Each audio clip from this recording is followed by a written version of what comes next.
You're doing fine, and at least you wake up, you go to work, you reply to messages, you handle what needs to be handled, you show up when you're supposed to. Nothing is falling apart. Nothing is obviously wrong. If someone asked how you're doing, you'd probably say you're okay. Because compared to everything that could be going wrong, your life is stable, functional, even respectable. And yet, there's a quiet feeling that follows you through the day. It's there in the small pauses, in the moments between tasks, in the seconds before you fall asleep when the noise finally dies down. It's not sadness, not exactly. There's no clear pain you can point to, no dramatic loss, no crisis demanding attention. It's more like a sense of absence, like something essential is missing, but you don't know what to call it. You're not unhappy, but you're not full either. And that's what makes it so unsettling. Because emptiness usually has a reason. Failure, loss, chaos. Something obvious enough to explain why you feel the way you do. But your life doesn't offer that explanation. From the outside, it looks like things are working. You did what you were supposed to do. You followed the path. You kept going. So when that hollow feeling shows up, it doesn't make sense. You start wondering if you're imagining it, if you're being ungrateful, if you're asking for too much, and you tell yourself to move on, to stay busy, to not think about it too deeply. But the feeling doesn't go away. It just waits, quietly, until the next moment of stillness. What makes this feeling so confusing is that emptiness usually comes with a clear explanation. Something breaks, something ends, something goes wrong. There's usually a reason you can point to and say, "That's why I feel this way." But your life doesn't give you that. It looks fine, organized, predictable, even safe. You did what you were supposed to do. You followed the steps. You made the practical choices. You kept moving forward. So when that hollow feeling shows up, it feels out of place. You ask yourself questions you don't quite know how to answer. Why do I feel tired when nothing is wrong? Why do my days blur together so easily? Why does time move so fast, but nothing feels like it's actually happening? You try to ignore it. You stay busy. You fill the silence with noise. More work, more content, more distraction. And for a while it works. But the moment things slow down, the feeling comes back. Quiet, persistent, waiting. You start to sense that this isn't about motivation, or gratitude, or mindset. It feels deeper than that. Like a question that doesn't want an immediate answer, but refuses to disappear. What if the problem isn't that you're missing something out there? What if it's something closer, something internal, something you've slowly drifted away from without realizing it? And if that's true, what does it mean to keep living the same way while pretending this feeling doesn't exist? That question stays with you. Not loudly, not urgently, just enough to keep you listening. When this emptiness lingers, most people don't talk about it out loud. They turn it inward. They assume it says something about them, that they're ungrateful, or weak, or somehow incapable of appreciating a good life. They look at what they have and feel guilty for wanting more than that. A job, stability, safety, a routine that works. So the emptiness becomes something to hide, something to push away, something to fix quietly without bothering anyone. And the first explanation that usually shows up is the harshest one. Something must be wrong with me. If your life is fine and you still feel empty, then maybe you're broken. Maybe you lack perspective. Maybe you just need to be more grateful. That thought settles in slowly. And once it does, it starts shaping how you see yourself. You stop trusting your own experience. You second-guess your feelings. You tell yourself you're overthinking, that you're making a problem out of nothing. But here's what almost no one tells you. Emptiness doesn't always come from a lack of success. And it doesn't always come from trauma either. Sometimes it comes from living a life that's technically correct, but emotionally distant. You can do everything right and still feel disconnected from your own days. You can meet expectations, fulfill roles, and move from one responsibility to the next without ever checking in with yourself. Not because you don't care, but because caring was never part of the system you learned to survive in. At some point, efficiency becomes the priority. Function replaces feeling. And slowly, almost invisibly, your inner life gets pushed to the background. You don't lose it all at once. You lose it in small ways. You stop noticing how tired you actually are. You stop asking what you want. You stop paying attention to what moves you and what drains you. You learn how to perform life well without necessarily being present inside it.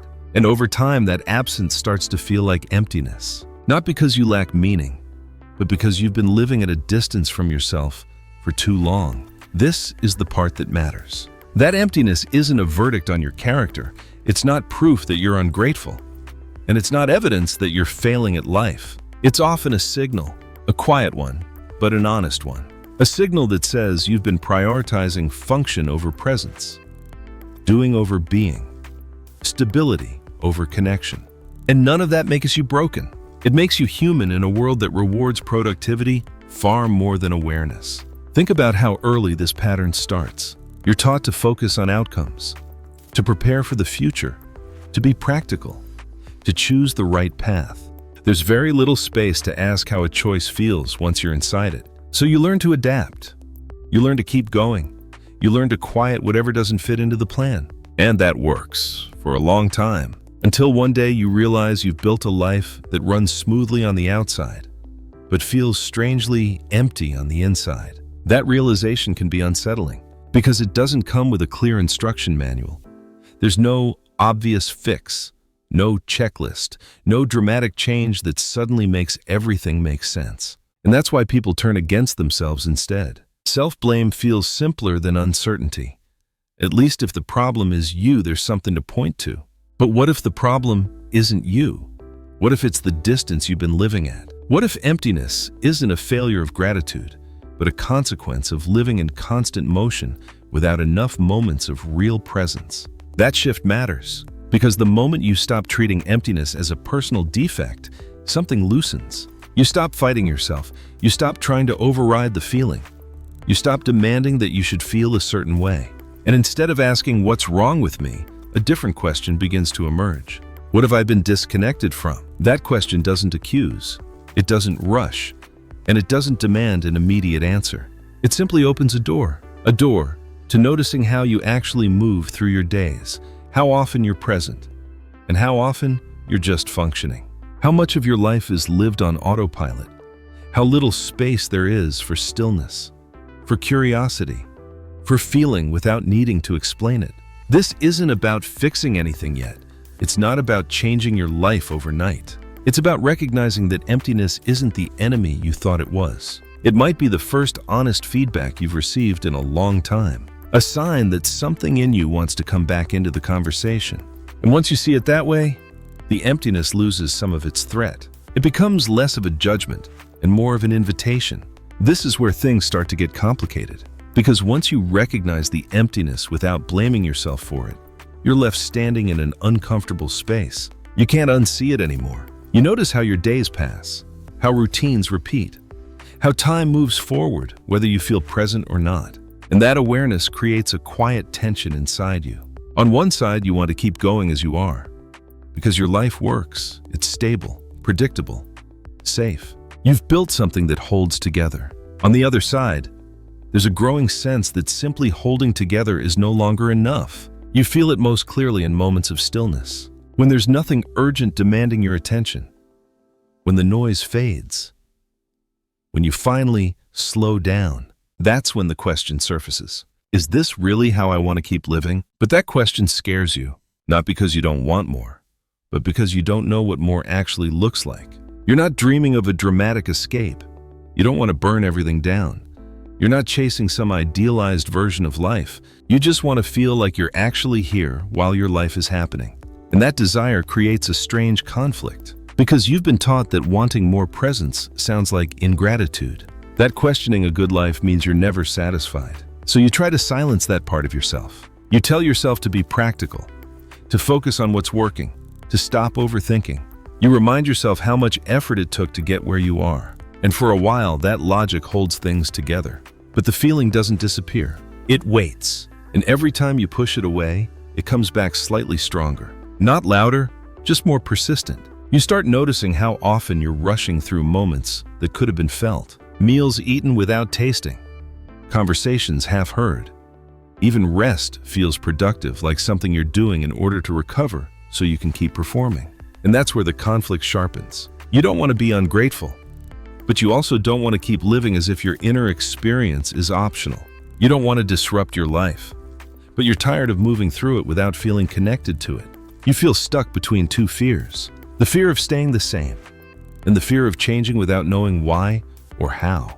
Staying feels empty, changing feels risky, and because there's no clear alternative in sight, you freeze. You keep doing what you've always done, hoping the feeling will fade on its own, but it doesn't. Instead, it starts to color how you see yourself. You begin to wonder if this is all life is supposed to be. You wonder if this dullness is just adulthood, if presence is something you lose as you grow up, if this quiet numbness is the price of stability. And part of you accepts that explanation because it's easier than questioning the structure you're inside. But another part of you resists, quietly, without drama. That part doesn't want answers yet. It doesn't demand change. It just wants acknowledgement. It wants to be allowed to exist without being dismissed as weakness or dissatisfaction.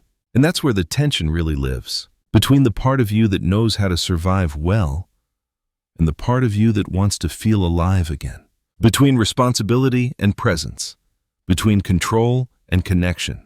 You're not torn because you're confused.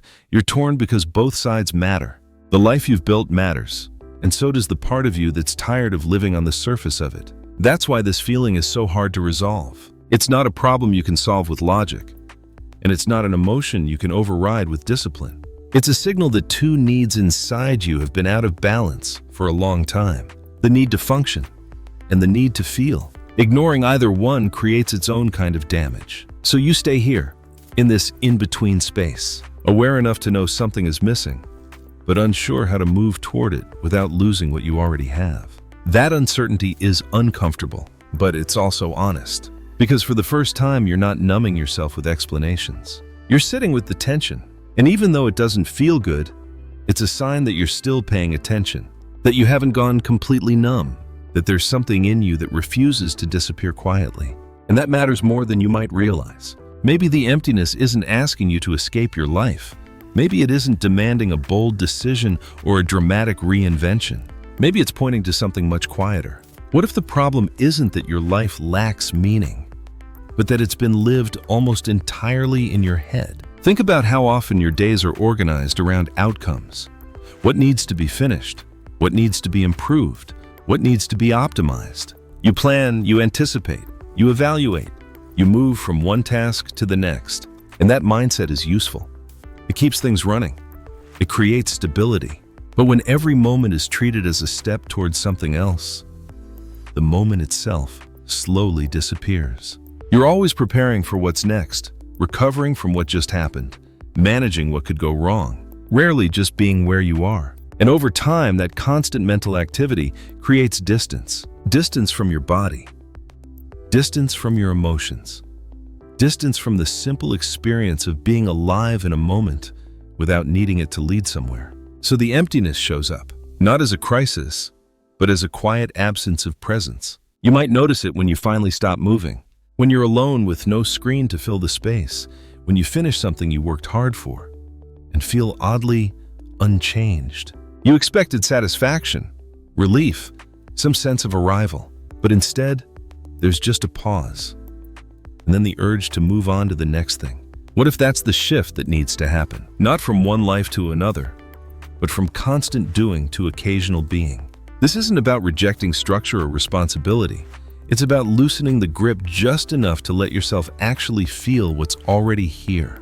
Because presence doesn't require a new identity. It doesn't ask you to give anything up. It asks for attention. And attention is something you've been trained to outsource, to work, to productivity, to progress. So when attention finally turns inward, it can feel uncomfortable at first, unfamiliar, even pointless. But that discomfort doesn't mean you're doing something wrong. It means you're touching a part of life that doesn't measure itself in results. And that's often where the emptiness starts to soften, not disappear, not resolve, just soften. Because when you allow moments to exist without trying to improve them, something subtle happens. You begin to notice textures again. The weight of your body in a chair, the sound of a room at night, the feeling of breath moving in and out. Small things, ordinary things. But they bring you back. Not to a different life, but to this one, lived from the inside. This isn't a solution, it's not a rule to follow. It's a different orientation, a gentle shift away from asking, what should this moment become? And toward asking, can I stay here for a few seconds longer? That question doesn't demand answers. It doesn't promise fulfillment, but it opens space. And sometimes, space is all the emptiness was asking for. You don't need to know what to do next, not yet. That might be the most difficult thing to accept, because you've spent most of your life being prepared, planning ahead, anticipating outcomes, trying to stay one step ahead of uncertainty. So when you arrive at a place where there's no clear instruction, no obvious move, no decision that promises relief, it can feel deeply uncomfortable, almost irresponsible. But this moment isn't asking for action. It's asking for permission. Permission to stop forcing clarity. Permission to stop turning every feeling into a problem that needs solving. You've been carrying a quiet pressure for a long time. The pressure to make sense of everything, to optimize your choices, to justify how you spend your time, to prove even to yourself that your life is going somewhere. And that pressure doesn't always feel heavy.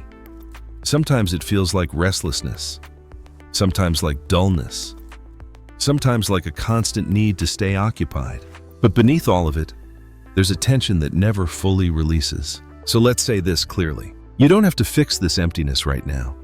You don't have to turn it into a plan, and you don't have to understand it completely for it to soften. Sometimes the most honest response is simply to let yourself stop resisting it, not leaning into it, not analyzing it, just letting it exist without judgment. That's harder than it sounds, because resistance has become a habit.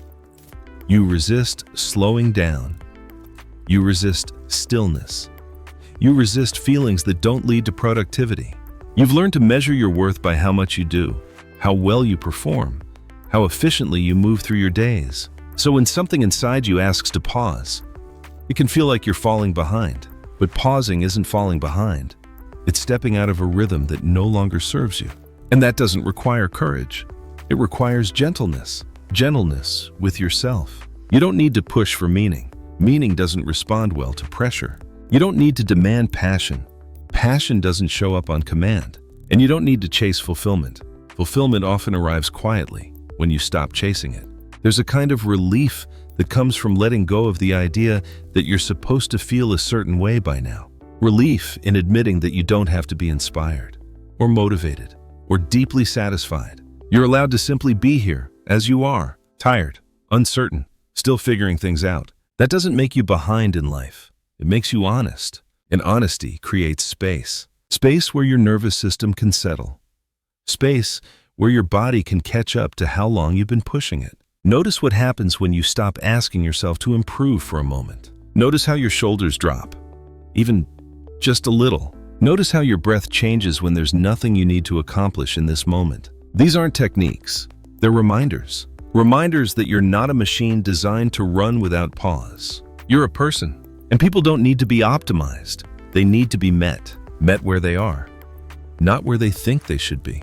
This emptiness you've been feeling doesn't need to be filled immediately. Sometimes it needs to be listened to, not for answers, but for tone. It's not shouting. It's not panicking. It's not demanding that you change everything. It's quiet, almost patient, as if it knows you'll hear it eventually when you stop drowning it out. You might notice that when you stop fighting the emptiness, it loses some of its edge. It becomes less threatening, less urgent. Not because it's gone, but because you're no longer at war with it. And that's when something subtle begins to shift. You start to experience moments without immediately evaluating them. A walk that's just a walk. A conversation that doesn't need to go anywhere. A night that doesn't have to be productive. Small pockets of presence open up. They don't solve your life. They don't give you clarity. But they give you something else. Relief. The relief of not having to be on all the time. The relief of not needing to perform your own existence. The relief of remembering that you're allowed to take up space quietly. This is where the pressure starts to ease. Not because you've figured anything out, but because you've stopped demanding that you do. And that's often the moment when emptiness begins to change its shape. It becomes less like a void and more like an open field, Uncertain, yes. Undefined, absolutely. But not hostile, just open. And openness doesn't require answers. It requires trust. Trust that you don't need to rush this part. Trust that you're not wasting time by being still. Trust that whatever needs to emerge will do so at its own pace. You don't need to arrive anywhere tonight. You don't need to decide who you are or where you're going. For now, it's enough to rest in the fact that you're listening, that you haven't numbed yourself completely, that you're still capable of feeling something, even if that something is quiet. That matters more than you think. There's a strange comfort in realizing that this emptiness doesn't need to be solved tonight, that it doesn't have to turn into clarity or purpose or a neatly framed insight you can carry forward. Maybe it's enough to notice that something in you is paying attention again, that you're no longer rushing past your own experience, no longer telling yourself to move on too quickly, no longer demanding answers before you're ready to ask the questions. That matters, because for a long time, you were doing what you had to do to keep things moving. You learned how to function, how to adapt, how to stay composed, and those skills kept you going. But they were never meant to replace your inner life. So if you're sitting here now listening to this, feeling that quiet space inside you, it doesn't mean you've fallen behind. It means you've slowed down just enough to notice something real, and that noticing doesn't have to lead anywhere yet. It can simply be what it is. A moment where you don't label yourself. A moment where you don't evaluate your progress. A moment where you don't ask what this should become. You don't need to turn this into a turning point. Not every meaningful moment announces itself that way. Some moments are meaningful precisely because they don't demand action. They just sit with you. They remind you that you're still here, still responsive, still capable of feeling the difference between being busy and being present. And maybe that's all this emptiness has been trying to say. Not that something is wrong, but that something in you wants to be felt again. You don't need to chase that feeling. You don't need to hold on to it. You can let it come and go without turning it into a goal. Life doesn't always unfold through big realizations. Sometimes it unfolds through quiet adjustments in how you relate to your own experience. A little more patience, a little less pressure, a little more permission to be where you are without needing to justify it. If this emptiness returns tomorrow, that's okay. If it fades for a while, that's okay too. You don't have to track it, or manage it, or figure it out. Just know that it doesn't define you. It doesn't mean you're lost, and it doesn't mean you've missed your chance. It might simply be a pause in a life that's been moving very fast for a very long time. A pause where you get to breathe without knowing what comes next. And if you let it stay that way, without forcing it into meaning, it may quietly make room for something else to emerge. Not all at once, not dramatically, just enough for you to feel a little more here than you did before. And maybe that's where things begin. Not with answers, but with presence.